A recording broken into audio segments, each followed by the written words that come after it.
22장 말씀. 오늘 이제 또 돋보이는 내용은 이제 다양한 이제 잘못된 삶에 대해서 말씀해 주고 있습니다. 패역한 자, 악을 부리는 자, 교만한 자, 게으른 자, 음녀, 노를 품는 자, 이렇게 우리 하나님 보시기에 합당치 아니한 삶을 살아가는 자에 대해서 말씀해 주고 있습니다. 그래서 5절에 보니까 패역한 자의 길에는 가시와 올무가 있거니와 영혼을 지키는 자는 이를 멀리하느니라. 그래서 패역한 자는 이제 하나님의 교훈에 귀를 기울이지 않고 하나님의 교훈에 대하여 반역하며 거스리며 불순종하며 살아가는 자를 말합니다. 그래서 그의 인생길에는 가시와 올무가 있다. 그래서 하나님의 말씀에 귀를 기울이지 않는 자의 삶에는 이제 재앙이 임합니다. 8절에 악을 뿌리는 자는 재앙을 거두리니 그의 분노의 기세가 쇠하리라. 그래서 악을 일삼는 자, 그래서 우리 하나님은 선을 행하라 이렇게 말하고 있습니다. 우리 하나님께서 성경에서 악을 행하라, 악을 권장한 내용은 하나도 없습니다. 이 악은 이제 하나님을 또 멸시하는 행위가 되었으며, 이 악은 하나님을 대적하는 것이며 하나님의 마음을 아프게 하는 것입니다. 그래서 이 악은 마귀에게 뿌리를 두고 있고, 사단 마귀는 오늘날도 이제 계속하여 악의 길로 사람들을 인도하는 것입니다. 의의 길이 아니라 악의 길로 인도하는 그런 자, 마귀의 세력을 추종하는 자가 되어집니다. 그러한 자에게는 마침내 재앙이 임하고 마침내 멸망이 임하는 것입니다. 10절에 그만한 자를 쫓아내면 다툼이 시고 싸움과 수욕이 그치느니라. 그만한 자. 그래서 자기가 최고고 다른 사람들의 말에 귀를 기울이지 않고 자기의 생각대로 밀어붙이는 이런 사람이 되어집니다. 그래서 이렇게 그만한 자는 이제 다툼을 일으키고, 그래서 싸움과 수욕이 거치지 않는다 그랬습니다. 그만한 삶을 멀리 해야 되겠습니다.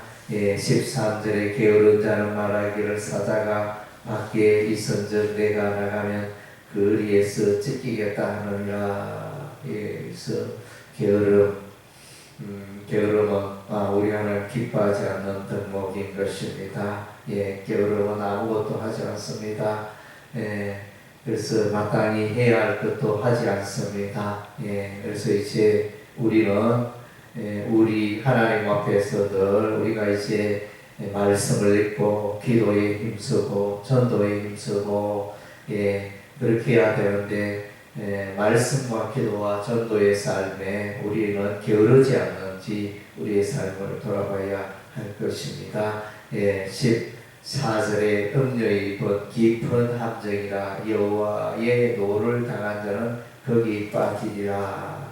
음녀의 함정은 깊은 함정이라. 악의 길로 인도하고 성적인 타락의 길로 인도하고, 가정의 질서를 파괴하고, 그래서 우리 하나님의 교훈 진리에서 멀어지게 하고 방탕하게 하는 자가 이제 음녀가 되어집니다. 이 음녀는 이제 잠언 부분에도 이제 음녀가 많이 나타났습니다. 요한계시록에도 이제 이 음녀가 나타납니다. 그래서 이제 세상을 이어가고 악의 길로 이끄는 그런 자가 음녀가 되어집니다.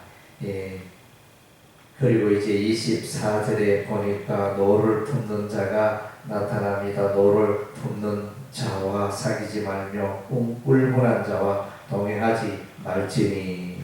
그래서 이제 우리는 노를 삶 속에서 늘 생활을 하고 있지 않는가?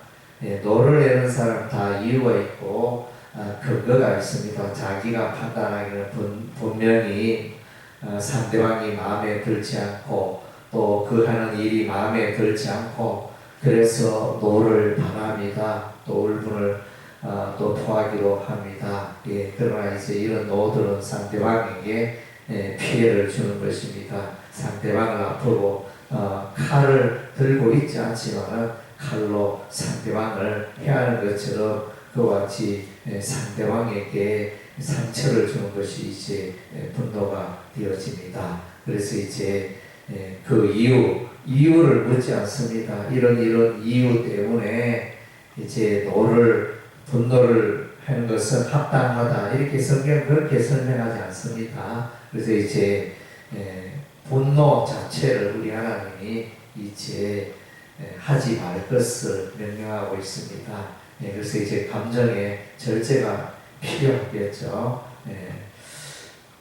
그리고 이제 오늘 본문 가운데 이제 또 특징적인 것은 아이들에 관한 말씀입니다. 자녀에 관한 말씀입니다. 6절에 마땅히 행할 길을 아이에게 가르치라. 그리하면 늙어도 그것을 떠나지 아니하리라. 아이들에게 어렸을 때 우리가 그들을 잘 지도함이 필요한 것입니다. 마땅히 행할 짓을 선하고 이로운 도로 아이들을 가르치고 신앙의 도를 아이들에게 가르치고 하나님의 말씀과 지혜를 아이들에게 가르치면 아이들이 그 신앙의 터 위에 자라게 되는 것입니다. 자녀들에 대한 우리의 소망은 그 자녀들이 이제 믿음의 길로 행하고 또 우리 하나님을 경외하며 하나님의 말씀을 붙들고 살고 또 힘들고 어려울 때 기도하는 습관, 예수를 자랑하며 살아가는 이런 습관들이 이제 있어야 할 것입니다. 이런 이제 교육과 가르침 아이들에게 필수적이라는 것입니다.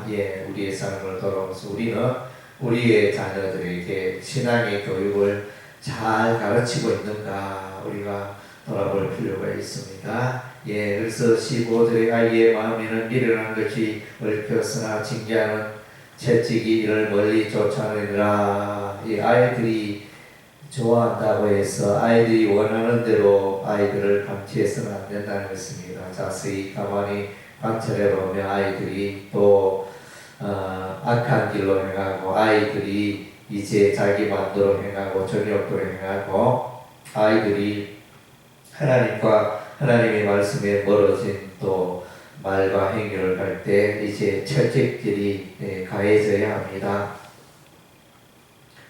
잠언서에는 전체적으로 아이들을 채찍질하라, 아이들을 양육할 때 매질을 하라 이렇게 말했습니다. 매질을 한 만큼 아이들의 그 행위가 올바르게 되어질 것을 이제 말해주고 있습니다. 부모가 아이들에게 매를 드는 것은 힘들고 아픈 일이지만은 용기가 필요한 일이지만은 그때 당시에는 이제 마음 아픈 일이지만은 그 채찍이 아이들의 잘못된 생각을 고치고 잘못된 걸음을 고치고 잘못된 습관을 고치고 하나님의 길로 나아가고 선하고 의로운 또 삶을 살아가도록 도와주기 때문에 채찍이 필요하다 이렇게 분명히 말씀해 주고 있습니다. 의의 길, 선한 길로 나아갈 수 있도록 자녀를 교육함이 필요한 것입니다. 신앙으로 잘 지도하여 믿음의 아이로